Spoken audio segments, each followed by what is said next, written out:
Greetings, everybody. I am filming my third round of the January Swiss. Remember, I was originally supposed to be in the Open Division, and then because week one I got a bye, I played against Glenn. I beat him. So last week they were cycling through things. I was like, just keep me in the other division because it's an odd number of people. I then beat Tyler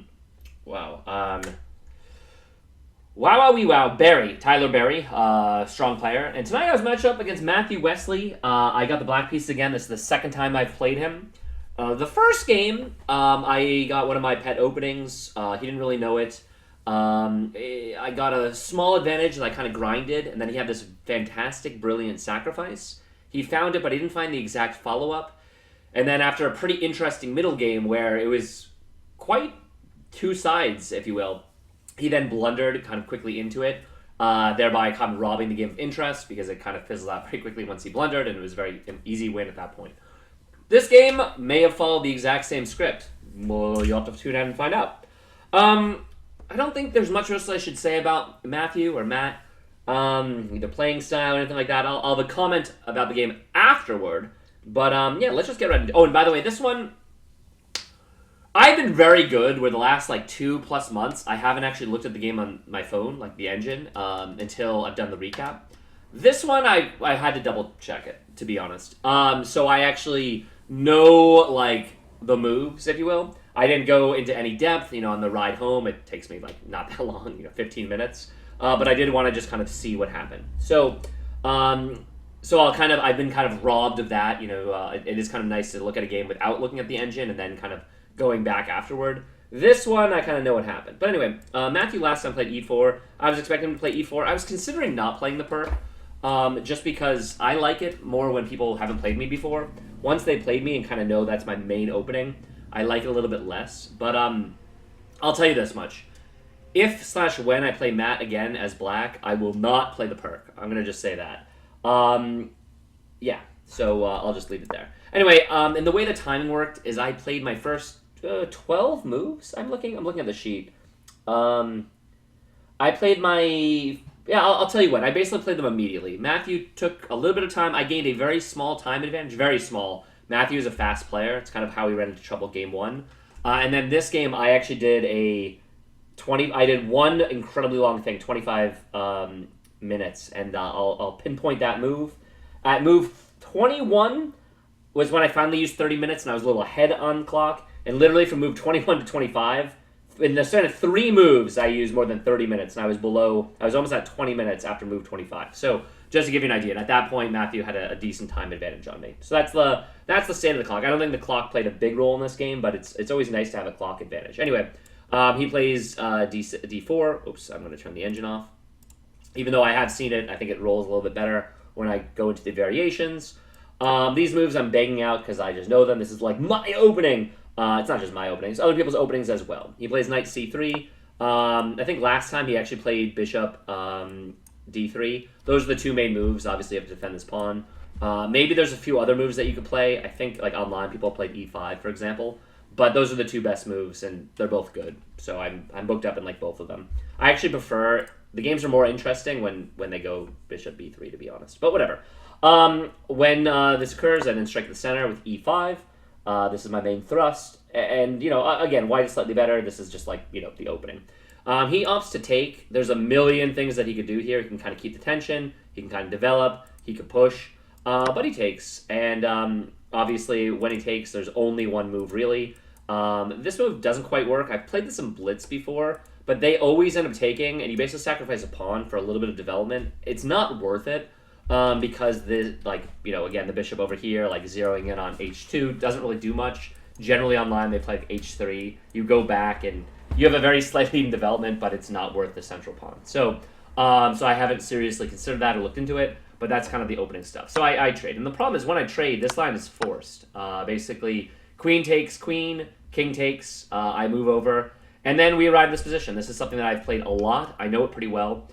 In the English rat, which is more, the d4, c4, when white's pawn is on c4 rather than e4, black is a little bit better. In this line, it's not quite the Maroczy defense. If you guys remember way back, that's what I was playing exclusively for a little while. It's not. This is a little bit of a better version, which is why I obviously shifted to this. But there's basically like a few very main moves. Sometimes people pin the knight. Sometimes they bring the bishop out to c4, which is very, very good. Sometimes they bring the knight to f3, attack the pawn. And sometimes they do some outlandish moves. These aren't even bad. The problem for me is there's no move white can make that's like bad. Some moves are better than others. Some people, for example, put the bishop on d3 rather than pinning. That's fine. Obviously, the only really bad move would be like bishop f4, but like no one's going to play that, obviously. So anyway, the point is I kind of know what to do in all these setups. There's a few options, and maybe I should shop those options a little bit more aggressively. But nonetheless, he plays bishop c4. Obviously, he's attacking my pawn.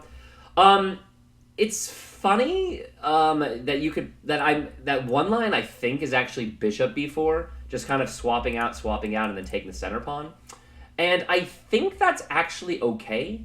In fact, I might start playing that, but I just play the move king e8. I'm basically defending. The idea really is I do not want to be on this file, because a common idea in this line of the perk is white is going to queenside castle, and I'd rather not that come with check.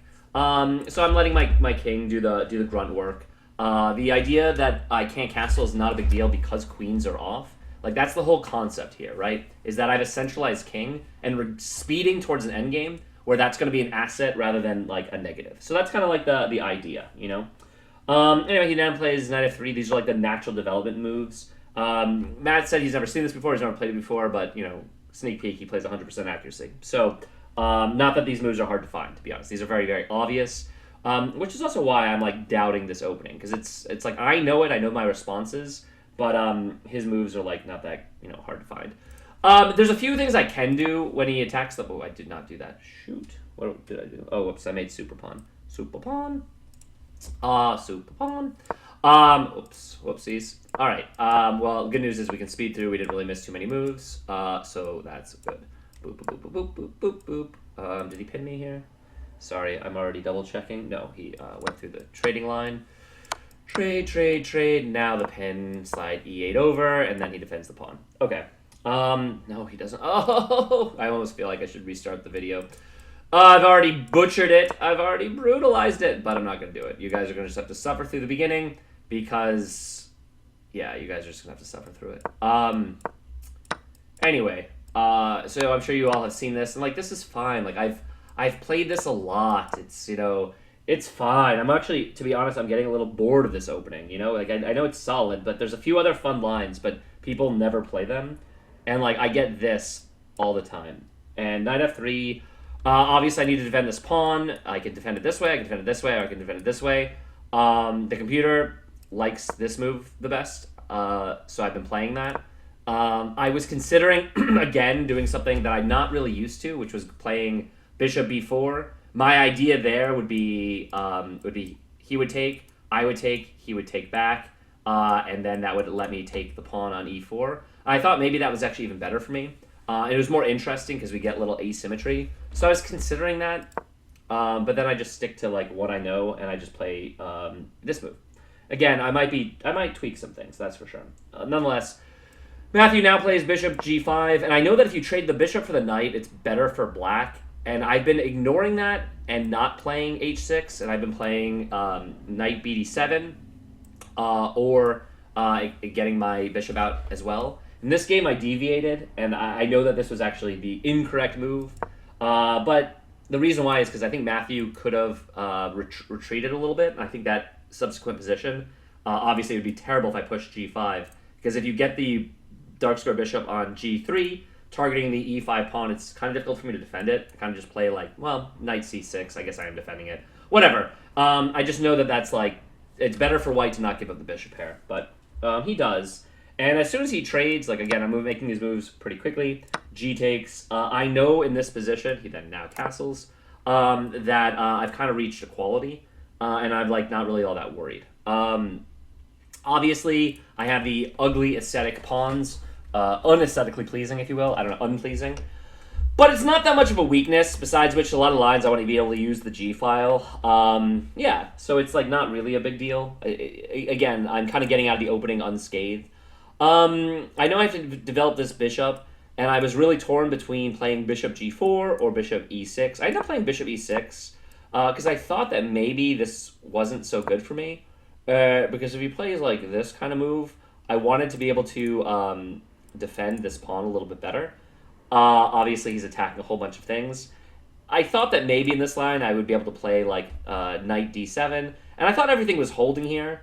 But I thought that, like, why even get into any of this malarkey? Let's just play here. I'm attacking his bishop. He could maybe swap the knight, and then I thought maybe I would just squeeze everything in the middle. The idea, of course, is c6 once I'm able to play it. And, of course, I'm attacking the light square bishop. If he retreats, it's a retreating move. If he goes back, that's great. I have a lot of scope. And I figured when he trades, which is what he does, I now have a decent center. And I'm kind of, like, making these pawns work for me. I don't mind the double pawns. I thought that they were kind of doing a lot. When I centralize my king even more, I'm in good shape. All right. Once that occurs, with f takes e6, Matthew plays knight b5, which is a pretty clear move. I only have one response. I bang this out. And this is what I mean. I played the first 12 moves in like 2 minutes. You know, like not a lot of thought. Again, I had a tiny bit of thought for like the pin and the trade, but I stuck to my guns, even though I think those are reasonable moves. Anyway. Here, obviously, he's attacking, so I have to defend the bishop. I'm a little bit clogged. Eventually, I'm going to eject him. He just has to give me a move to do so. There's not a lot of improving moves that he can make. I mean, obviously, doubling the rooks, maybe g3, maybe some luft, I don't know. He decides to play rook d2. His idea is very simple. He's going to just double up and try to slam a bim and bing bong. I have to develop my last piece. Part of me was considering going knight a6, but I didn't want my a pawn to hang in any line. I wanted to free my a rook. I thought that a lot of the times he's got like these ideas of taking on c7, or playing on c7 if I like box in my my rook. I actually thought he might even have a sacrifice, you know, like rook takes, pawn takes, and then knight over there. But then I thought obviously I would free myself. He would then take, and I would take back, and it all felt very, very equal. Those were the sacrifices that I kind of saw. We talked about those after the game. Anyway, I know I need to get my knight in. I wasn't sure if I wanted it on c6 or d7.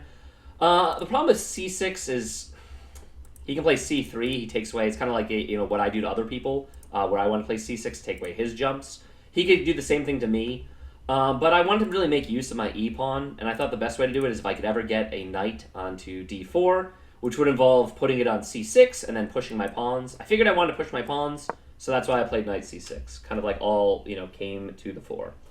Anyway, he plays rook hd1, not a surprise. And obviously I have to defend my pawn because he can trade on he can trade knight takes, pawn takes, rook takes, so I need to defend it. Because my knight is now on c6, I'm defending this pawn, and I thought there were a lot of lines where I wanted my rook on the h file to be on the g file. So with that in mind, I thought it made more sense for me to move my a rook to the d file to support. So this move kind of flowed pretty quickly. Again, Matthew was taking a little bit of time on every move, but like not that much time. I blitzed the first, like he spent 30 minutes from the time I spent 7. But then again, in the mid-game, I spent like 30 minutes on 3 moves, and he spent maybe 5 minutes on them. So we kind of rebalanced the clock around move 20. And nonetheless, after I played rook a d8, this game looked very dry, very whatever. And my whole idea is there's a fork that he's kind of aiming for his knight, something that I was aware of course. If he could ever slam a knight onto g6, then obviously that's a fork. And I thought as soon as he moved knight h4, I was going to play rook to g8. The idea, of course, hitting the pawn. I thought that if he didn't play g3, I would have this move rook g4 to attack both the knight as well as the pawn. But I wasn't in a rush to do it. Also, I had to respond to his moves. I also know that that idea is very common in the setup, knight h4. But it's mostly to jump to f5. But with my e-pawn, it's so strong, I was taking that away that I just wasn't really that worried about knight to h4. I just didn't think it was that good. Anyway, he plays g3 here, and I thought that was a really good move. The computer doesn't love it, actually, believe it or not. Again, I looked at this briefly on the tee, and I was surprised, because I thought this was a great prophylactic move. Because now, when he plays knight h4, I still have to go rook g8, but I no longer have these ideas of going to g4, because A, his knight is guarded by the pawn, but also B, I'm not going to really be attacking the e-pawn, because he can then just play f3 and kind of bounce me back. So I thought that was like a nice move where we're very much in stasis. I kind of want to play a6. and just eject his knight, or kind of get some clarity in the position. When this occurs, I do play a6, and he told me that instead of a6 here, and it's a line that I was looking at, and we realized, and I realized that this was like one of my first mistakes in this game, is I actually have bishop c5 here.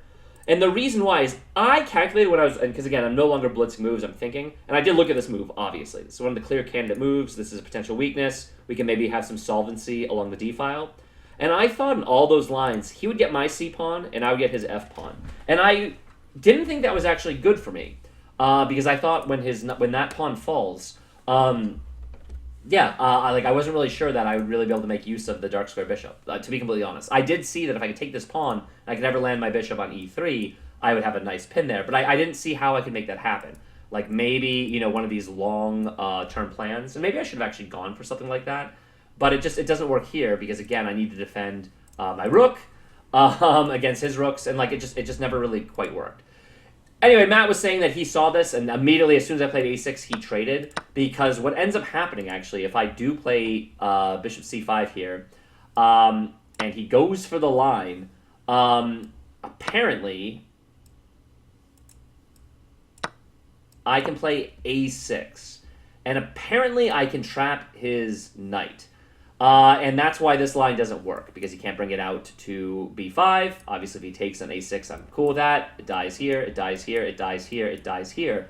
So I actually am trapping his knight, and I didn't see that. I thought that basically... So I thought if I played c5, if he doesn't, okay, let's say I play c5, and he doesn't take the pawn right away, but he trades here, I could just trade. And after trading, because again, all the line I saw is if he takes, if I have to move my king over here, he can then actually win another pawn. This is why I didn't go for it. But in this position, I can still play knight takes, actually. And then if he goes for the pawn, because again, this is, he cannot defend this pawn. So he goes for my pawn.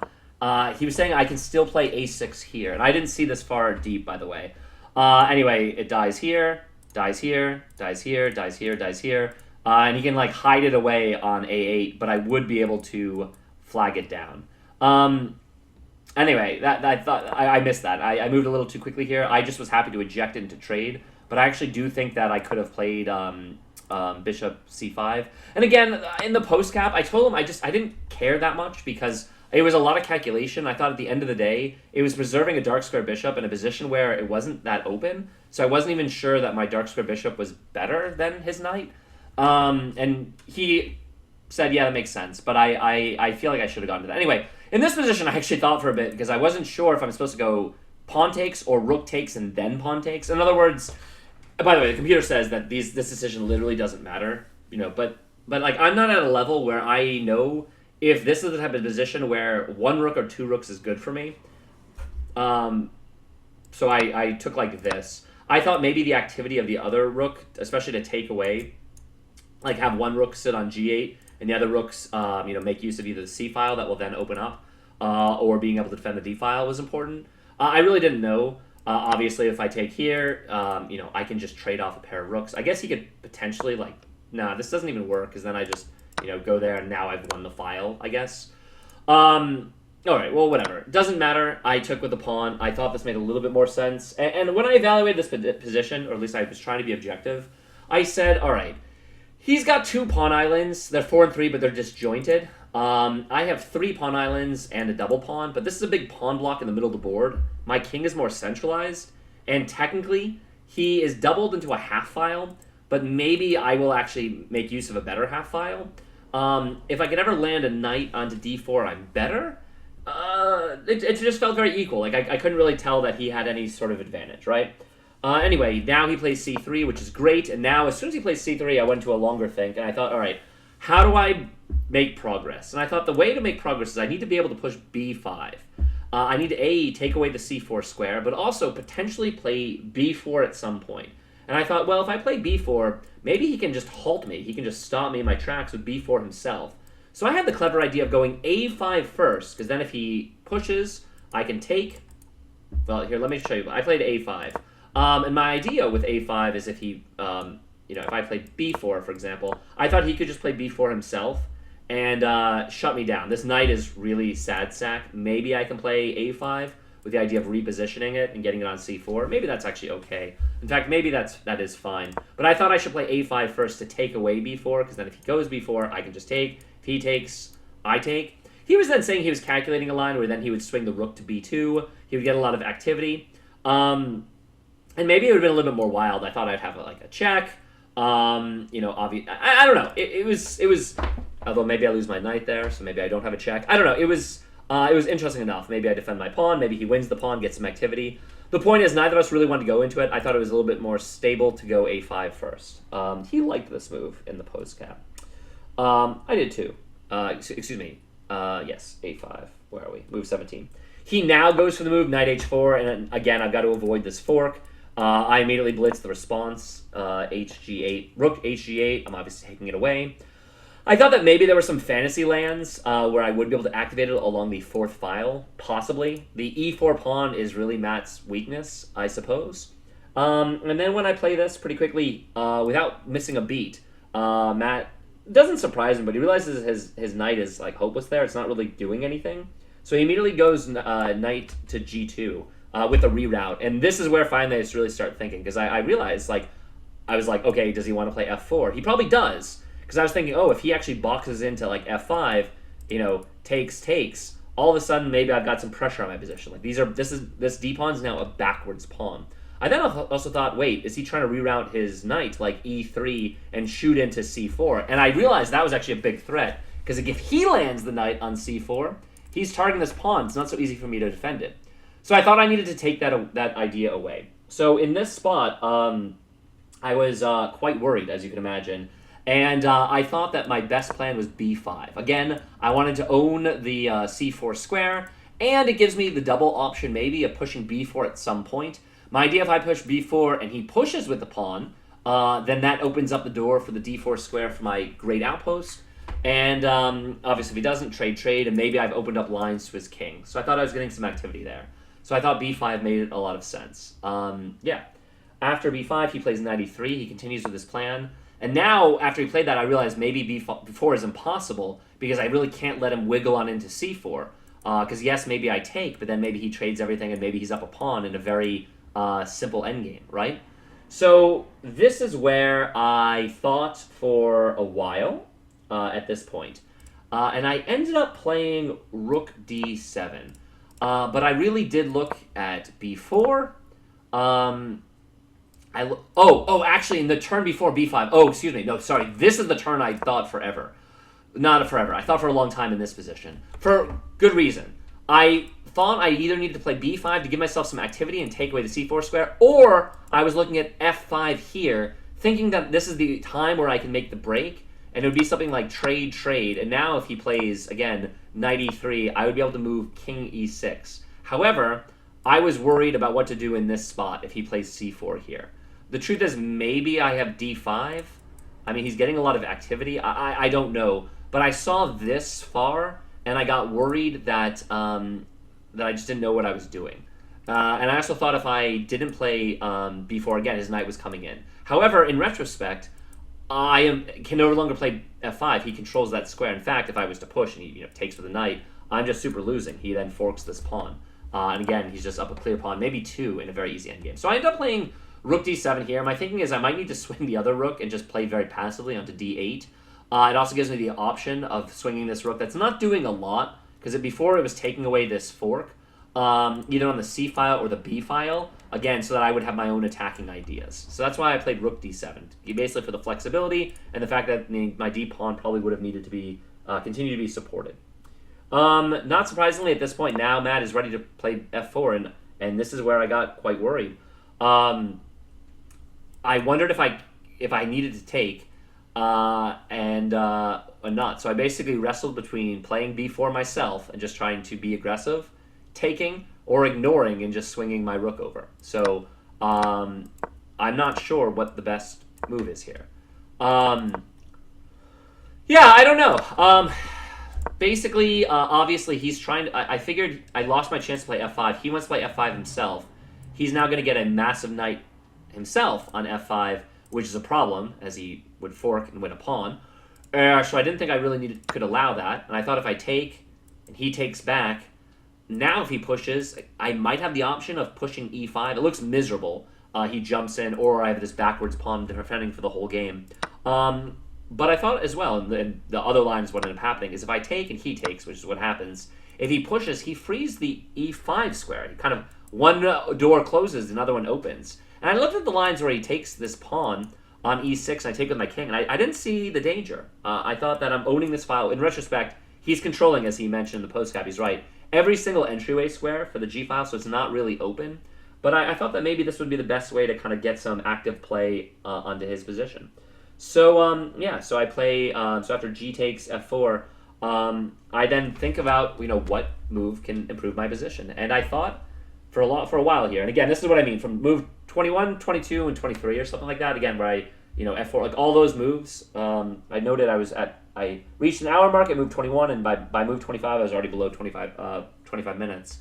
I really spent a long time in this mid game trying to piece it together, because it felt like the game was comfortable, and then once he gets this f-pawn rolling, I felt unsafe. And again, it's funny, I know I want my king in the middle of the board at some point, but here it felt, I don't know if this was too soon, too soon, no fear with the king. The king is a warrior piece, I don't know. Anyway, I thought for a long time, and I ended up playing a4. My thinking here was basically, my knight's not doing anything. If he doesn't push, then I can reroute to a5 and then basically slam it to c4. Obviously threaten the fork. We'd go trade, and I, without the threat of this knight, then if he pushes, I can then take, things like that. And I figured it was pretty dry, but I just didn't think I had anything. And in the event that he pushes or so, that I thought that maybe the a pawn kind of preventing his b pawn from pushing or whatnot was doing a lot as well. Who knows? That's what I was thinking anyway. He doesn't really think much. He plays f5. It makes sense. And again, I wonder if I'm supposed to play e5, which doesn't look great. If I should just play knight e5 immediately. What I'm supposed to do here. And I realize I rule out taking. Taking. He wins this, and then this is under threat as well, is just awful. So I go for the line that improves my knight. I play knight e5. He takes my pawn on e6. I obviously take back. And he does this anyway. He plays knight f5. And this is the position, sorry, move 25. Yeah, after move 25 is when I was below 25 minutes. This is where I spent 25 minutes in this position. Because I was calculating knight to c4. I was calculating knight f7, just lock everything down. I was calculating d5. And I was calculating b4. Those, to me, seemed like all my candidate moves. Obviously, for the record, I mean, you all see this. He's attacking my d-pawn with 3 pieces.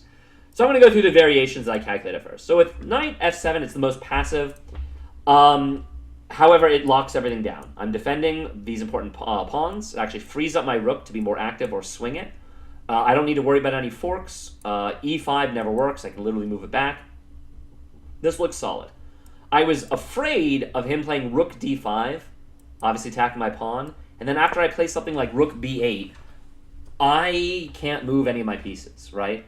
I was worried about this position because on one hand, everything is held together, but my king is literally stuck. Okay, I can't move my king. I can't move this rook because I would lose that pawn. I can't move this rook. I'd lose the pawn. I can't move this knight. I'd lose the pawn. I felt like I literally would have no move. So although I think I'm holding everything here, I thought he could basically move his rook up and then just literally get his walk his king in. And I just didn't think that I thought that I'd eventually lose this. I calculated with d5. Obviously, I'm trying to undermine his pawn, so he would take. And I figured this forced rook takes. And I thought in this position, I would check him. And I thought that, obviously, if he blocks, I can't trade. Because if we trade, I thought he's just, he's going to win this pawn. Maybe. 1, 2, 3, 4, 5. 1, 2, 3, 4. As is, he's up a pawn, which for knight endgames is pretty good. Maybe, nah, that doesn't even work, because if I play here, he plays here to c2. So yeah, I just thought that, and if he plays here and I don't trade, I do something like this. Same deal, I thought he could just block with the rook. He was saying, I didn't calculate further than this, that he thought that if I take, that I have this fork, knight f3. And then he moves in. I take. He takes. But I'm still down a pawn here. And his king is now re-centralized. And I thought, again, knight endgames with, like, up a pawn. I didn't think I was... I thought I was losing in that line as well. So, yeah. So I basically, you know... I wasn't sure if this was working at all. D5. That's why I spent so long, because I looked at D5. And then finally I made peace by... And I did end up playing the best move in this position, which does make me feel good.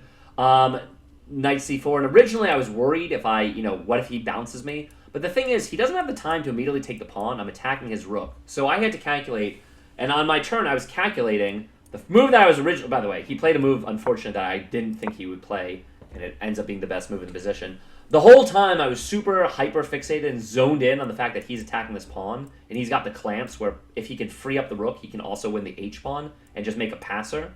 So I was calculating, well, what if he moves the rook to D4? What if he moves it to D3? What if he moves it to D5, and I calculated all those lines as basically very good for me. To give you a sample line, the best approach I thought for him would be if he plays rook D5. It's worth pointing out I don't have this fork yet because you know, his knight is defending, and I thought that this might be dangerous. Right? He's keeping it on immediately. He's threatening my piece.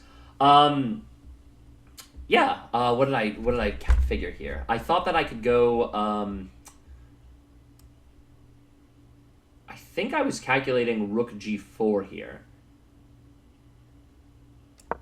Oh, no, sorry. I just calculated, yeah, what am I talking about? Oh, rook g2.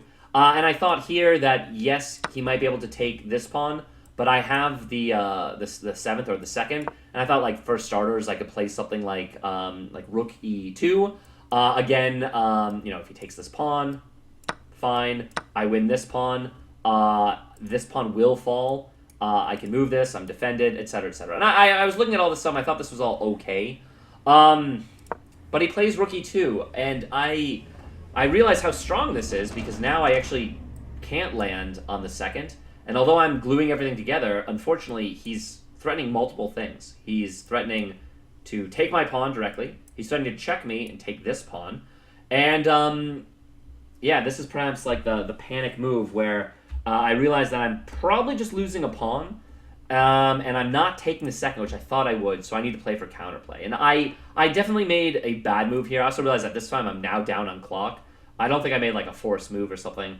And I play rook c8. And it's bad. The idea is to put pressure or on the king with some tactics. I obviously missed my chance to play b4, and obviously he can just take. But my thinking was if he plays knight check, I would move my king up, he would take, and I would actually move my rook onto c5, stopping d5.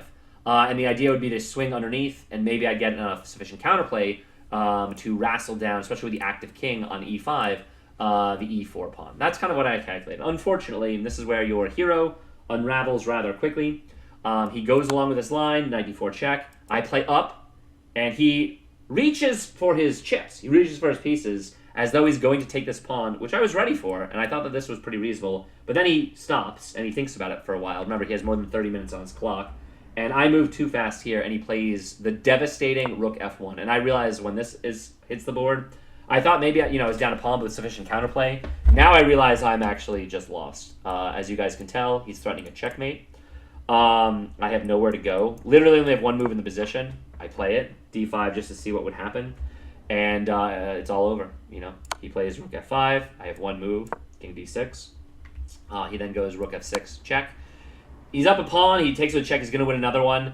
And I basically walk right into mate. I play up thinking I have to protect this pawn or be able to push it to have any kind of hope or chance of winning. Completely missing. I did not see this mate. And he plays b4. I en passant.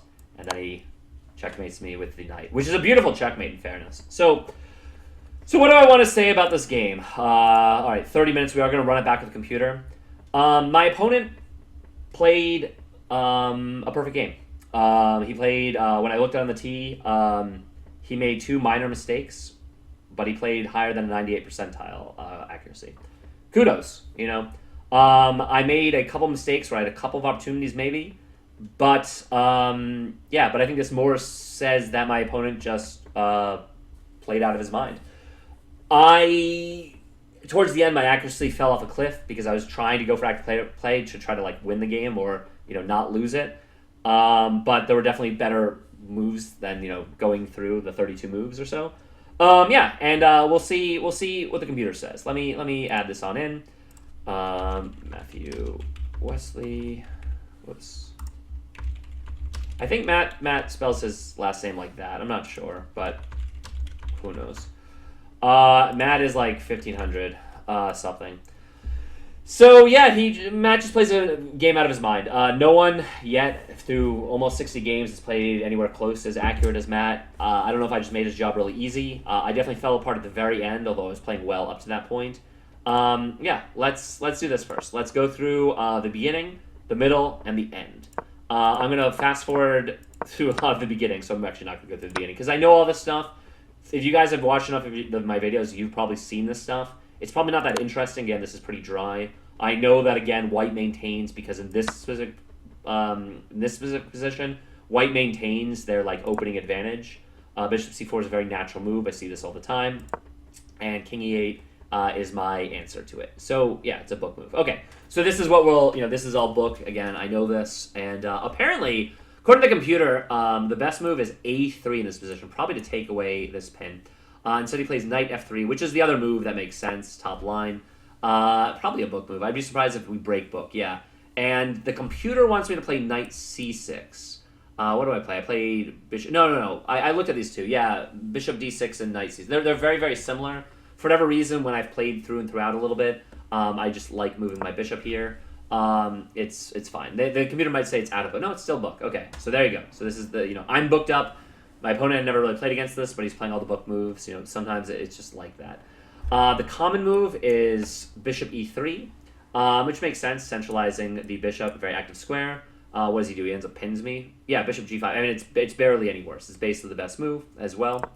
And this is where I made a mistake, actually. I know that a lot of the times you want to play h6 and eject, but I need to play knight b7 first. And I knew that, so I kind of made a small snafu. And again, it's like plus 0.3 if I play the right move. I play the wrong move. Okay, so taking is actually accurate. So I'm just wrong. I thought that once he... Okay, over the board, when he took, I thought I breathed a sigh of relief because I thought that was incorrect here. Apparently it's correct. And I thought that I had equalized at this point. I have not, for the record. White is better. In fact, again, he's playing all the best moves. But I thought that this was totally fine for me.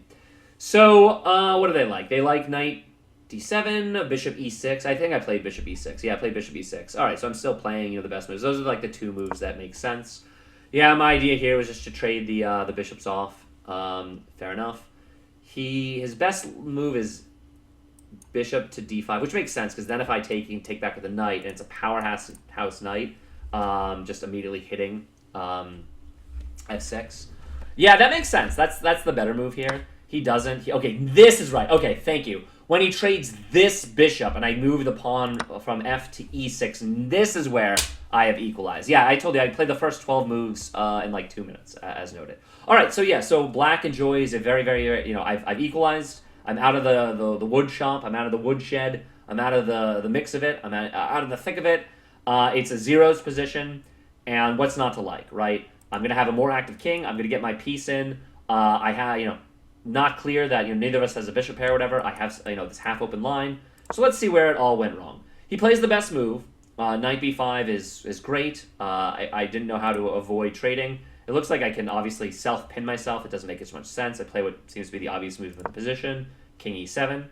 Obviously he can immediately trade, and we just have a pretty dry position, knight versus knight. There's a very small pawn imbalance. The computer actually likes the h4 idea immediately, and I thought if he did that, I would obviously slide my rook to g8. It was something I was always aware of. His line with rook d2 is fine. It's not really any worse. Black is, minus 0.1 is equal, let's be honest. So black is equalized, which I feel good about. They like my move best, knight c6. I'm pretty happy about that. Developing, I'm keeping an eye on the A pawn. Of course, I need to get this rook active. He doubles up. It's a pretty clear plan. It's his best move. I can't fault that. The computer likes rook a d8. That's what I played. H d8, maybe for the reason I made. Although now the computer's saying that they're basically equal. I didn't think it mattered much, but again, my thinking was maybe this rook belonged on the g file. So I play the best move. Always good. Always good. Matt, at this point, plays g3 first. And yeah, that's what I was saying. On the T, the computer didn't like this move that much, but I thought it did. Okay, no, now it's saying it's the best move. Okay. You can't trust this computer, constantly changing its mind. Yeah, I thought this was a very good move. And this is where we both realized in the post cap, I missed either bishop b4 or bishop c5. So I missed the move here.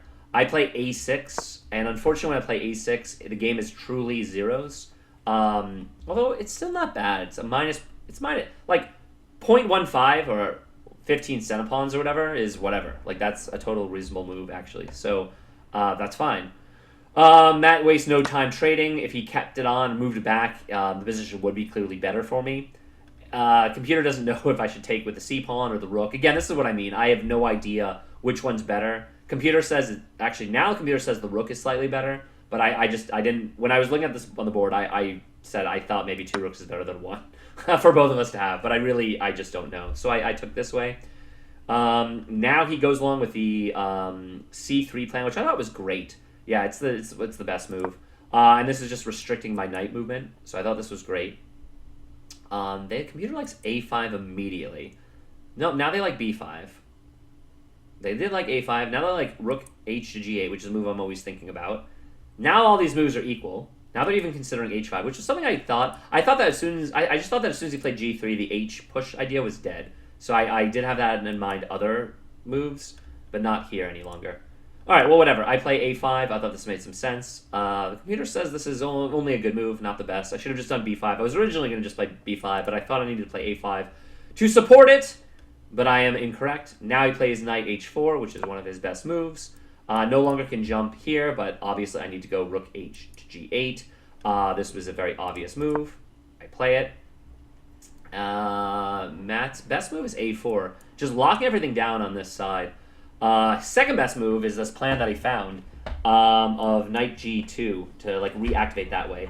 And also, and I actually think that this would have made some sense, is king b1, just to kind of get it off of the open half file or so. That makes a lot of sense to me from like thematic, perspective. Knight g2. I mean, so far, again, very, very well played. They like b5. I play b5. It's the best move. I mean, I'm playing 20 moves in. It looks like I'm playing a great game. It's just so is Matt, Can't argue that. b5. This is looking pretty good. Knight e3. He bangs it out. It's his best move. Oh my god, the computer likes my move a lot. I play, for all the reasons I mentioned, I play rook d7. It made a lot of sense to me. They like the a4 ideas. I play rook d7. I found the best move in this position. And then his plan of f4 is the best move. He plays f4. Okay. So this is where it looks like I made a mistake. So this is, 21 moves in, we both played outstanding. This is where I made a mistake. I needed to play, apparently I didn't see this idea at all. There's a rerouting the knight this way to b8 with the idea of moving it to a6. And then on a6, eventually I want to move it from a6 where? To b6 somehow. No, that's white. Well, whatever. I don't fully understand that. And obviously I can just push b4. And I thought that pushing b4 was... I was worried. Again, if I push b4, I thought that he lands his knight onto c4. Okay, first they say to take. And then, okay, when he takes, I would take with the a pawn. And now he lands... What's wrong with knight c4 here? Oh, because then I do actually, in fact, get the outpost, which is exactly what I wanted. Yeah, okay. Okay, that makes a lot of sense. So it's not actually a big deal. I did need to play that first. All right, I understand. I understand that move. Why b4? And rook c8 was the other move I was thinking of here.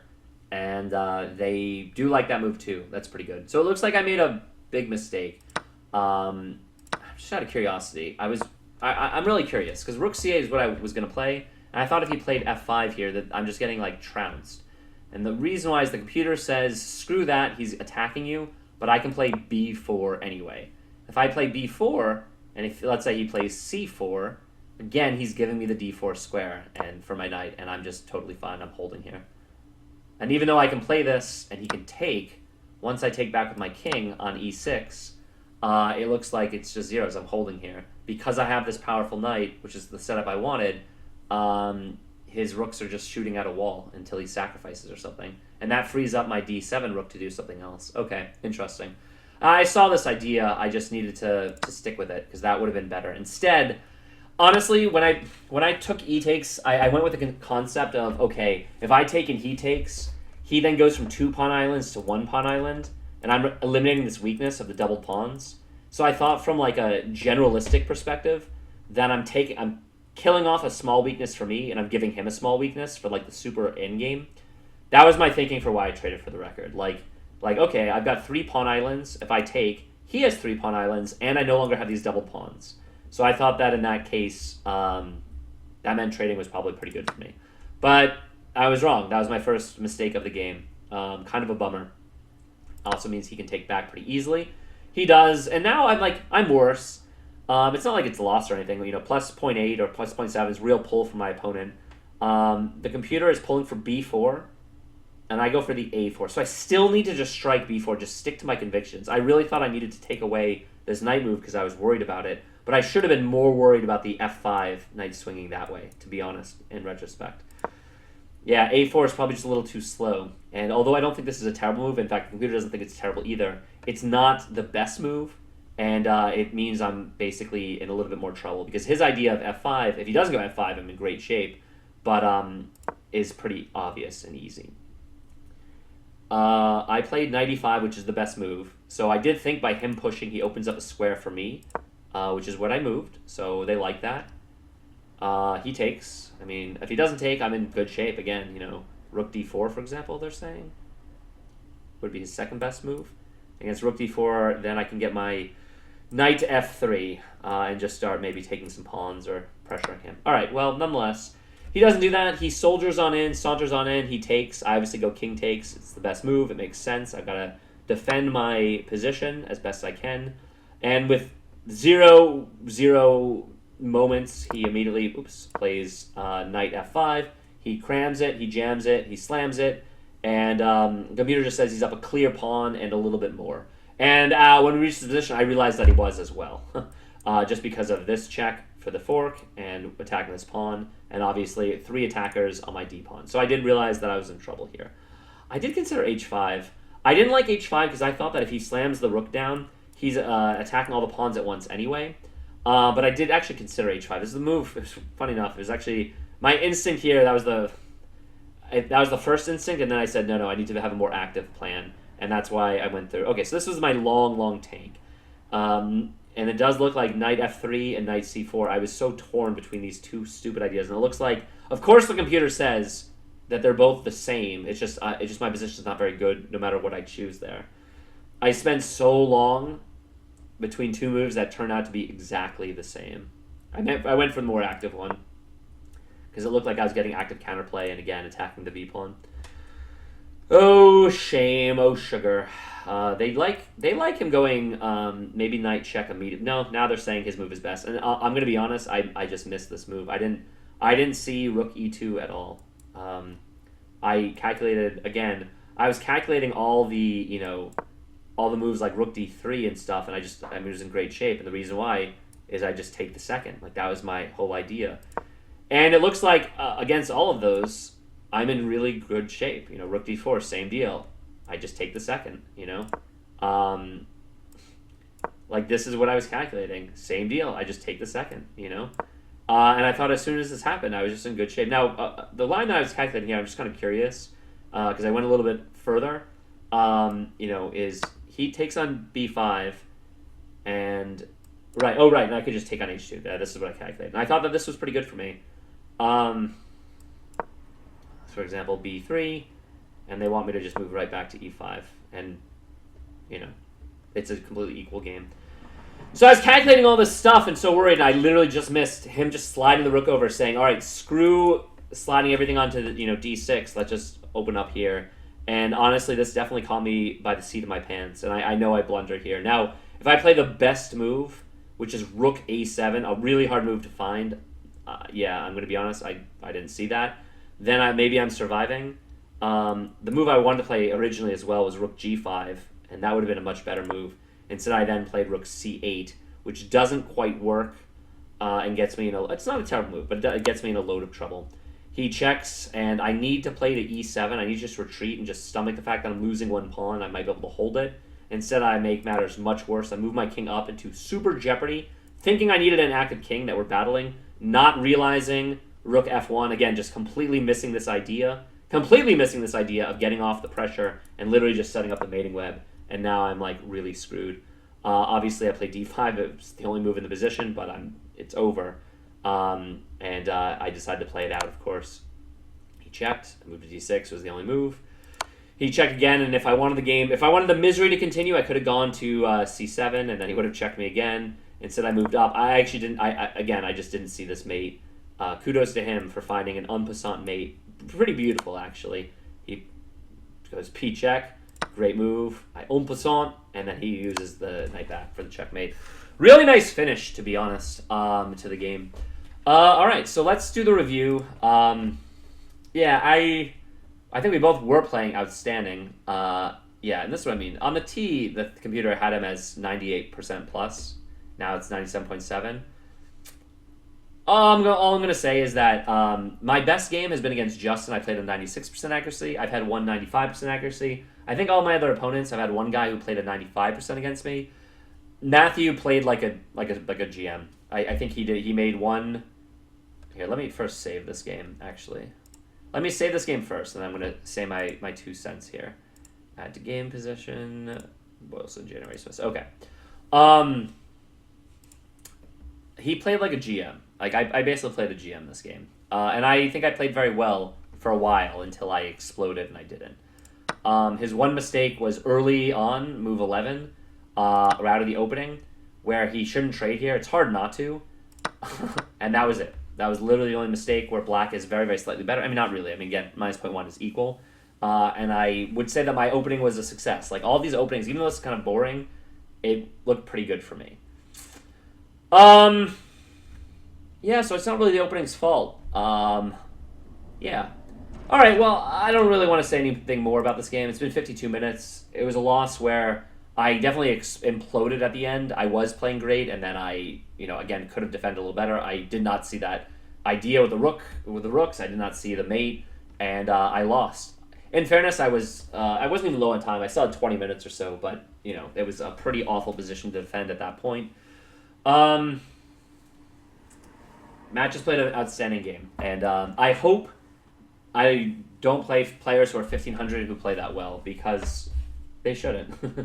They should be, they damn well should have a much higher rated than me, I'll tell you that much. I shouldn't lose that many points when somebody whips this off. Again, first game we played, Matt just literally blundered and gave me a piece. This one, he doesn't even make it an accuracy. So, that sucks. But, alright, well played. Lessons to learn from this one. I was playing pretty well. I regret the only move I regret of this is in where? In this position? Not yet.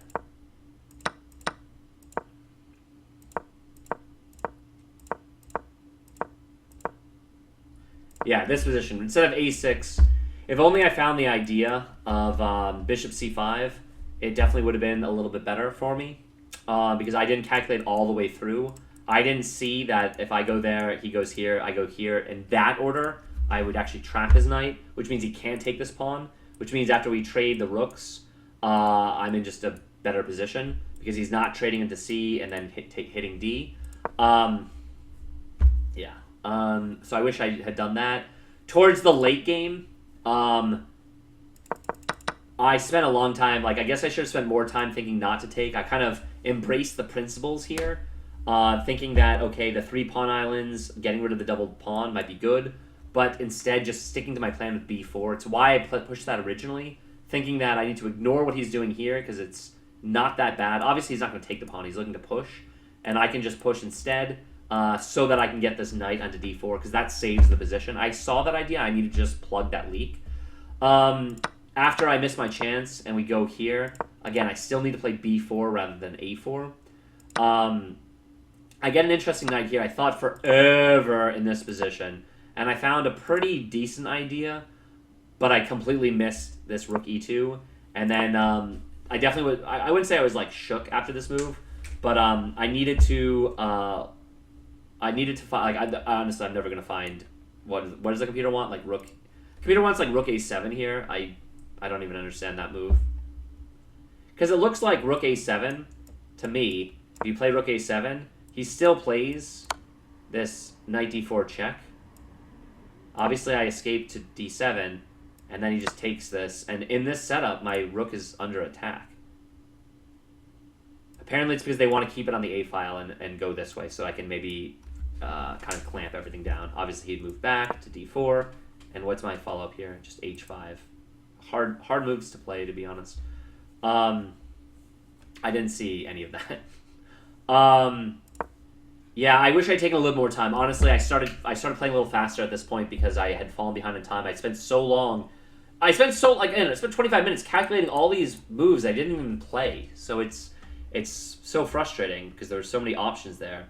I mean, literally, when I played that, I spent so long on this move, and they end up being like the exact same. It's like a good defensive move, and I was calculating d5 here. Oh, they're saying just to go d4.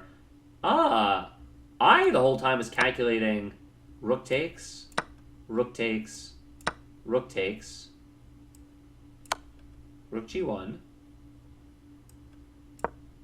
Okay, because if he actually blocks... Oh, I have this move here. And then the idea is when he takes, I can then take on b2.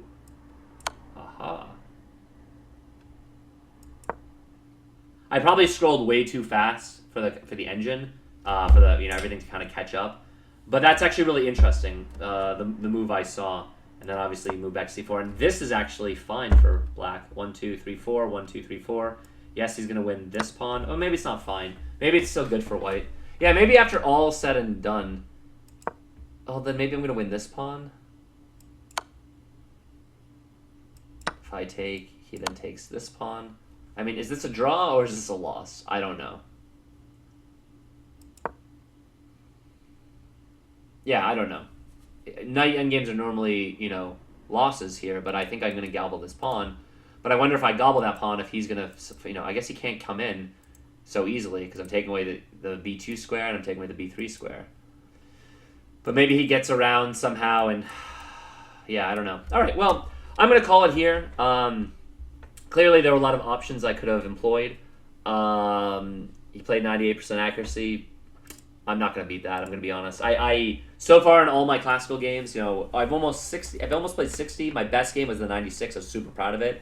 I've had not a bunch. I thought, yeah, at this point I've had a bunch of like 90 plus, which are great. As I've said, anytime I'm 85% plus, I feel like I've done my job. This game, I turned out to be like an 82 or 83. Not my finest. I definitely unraveled at the end, so like that's not great. But the truth is, based on how Matt played, it didn't matter how I played. It looks like I was pretty much going to lose this game no matter what. Which sucks. That's a bummer. All right, well, got to tip your hat. And I'll call it on that note. All right, have a good night, everybody. Peace.